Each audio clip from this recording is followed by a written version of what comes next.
I'm going to invite you to find whatever objects you have nearby.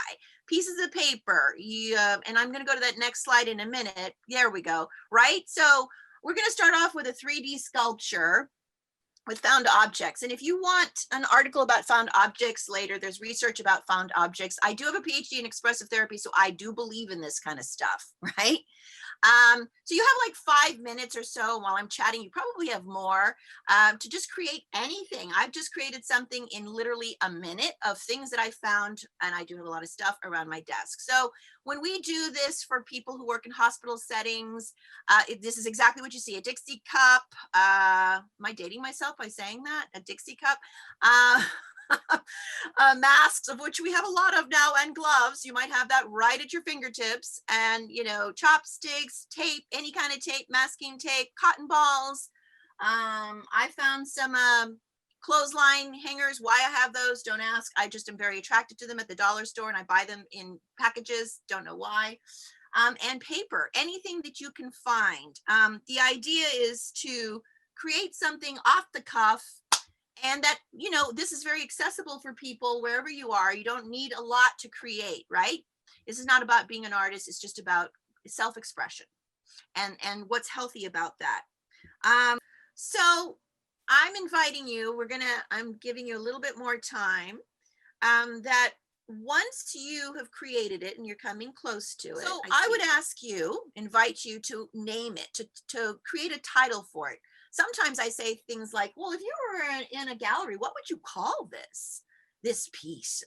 And it helps to winnow down and get more into role playing when that happens. And I'll model how that's done with someone who wants to play once we share our object. So if you were to move with your sculpture, how might that look? Try it now as is a prompt using another art form, maybe scaffold.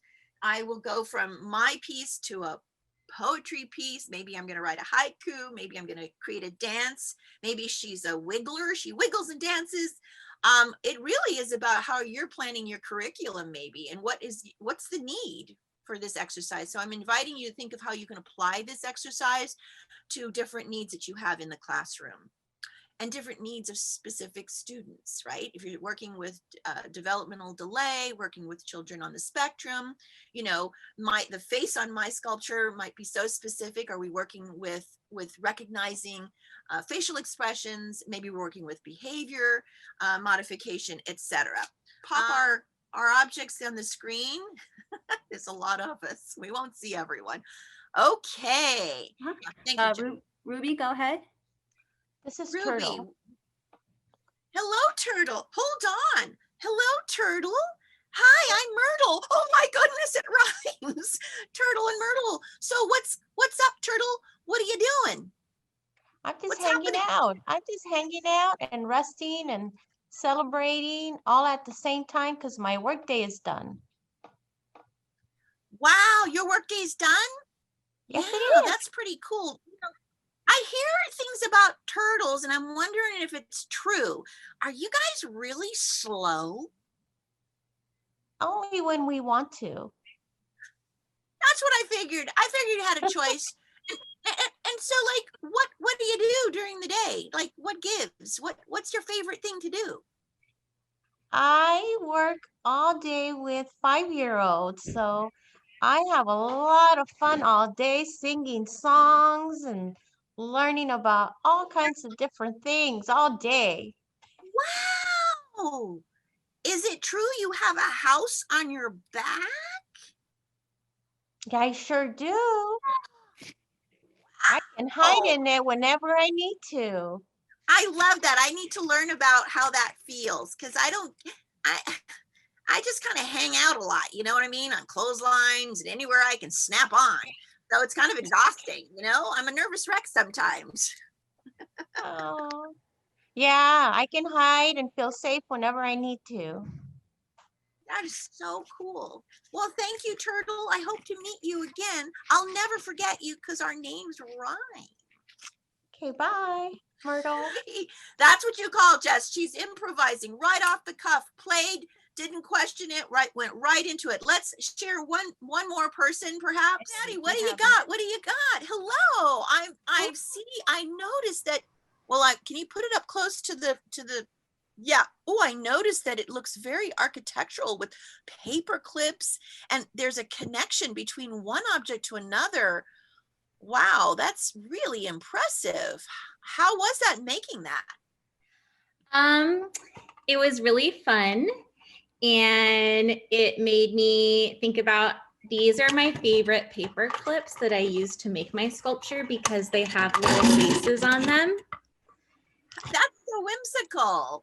So is there a name for this piece that you've created? A title or a name? Are we personifying? Well, we can do a title, and we could, that's fine, a title. The title of this piece is Connected, and or Connectivity, and then the her name is Connie. Connie? Connie. Connectivity. Does Connie reside in the place of connectivity? Connie does. She's kind of like when you would play telephone and all of our little faces are like little people, and they're not quite holding hands. If these little arms are their hands, we're separated by a little paper clip. But yeah. I used to enjoy that game, telephone, or listening, and I'm wondering if one part of Connie's connectivity were to say something right now. Let's say the one in your right hand, just dialoguing. We can play with roles, right? What would the right part of, or the right hand of Connie connectivity be saying right now? Just exploring it. I really miss you. Why is your face so tiny? And what would be the response in the left hand, in your left hand?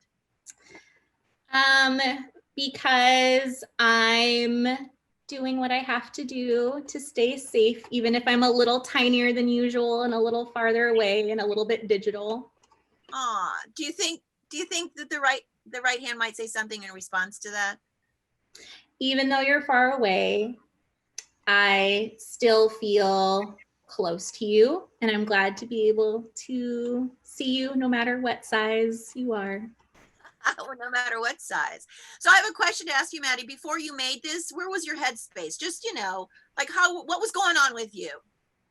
I had just gotten off of 4 back-to-back meetings working on our TA SAP.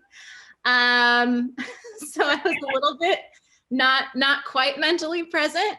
And then feeling a little flustered, trying to find materials that I felt like I wanted to work with. And then I basically just looked around until I found something that made me smile. And then finding my little paper clip friends made me think about like Barrel of Monkeys and how we're all kind of not quite connected, but we are at the same time. So I appreciate that. And now you're feeling ... fill in the blank. More grounded, more present and expressive. I'm inviting you to think of how this dialogue can be if the facilitator and the person who is the student, or for those of you who are working with children, maybe in a different kind of setting, what that might look like, and then switching roles so that you can experience that. What we just saw, I think, is that we saw someone personify, we saw role playing, we saw just giving it a title and exploring what that means. We saw, the before and after of the experience. So we're working with the object, but we're also definitely checking in with the person, right? Through this externalizing way of working with playfulness.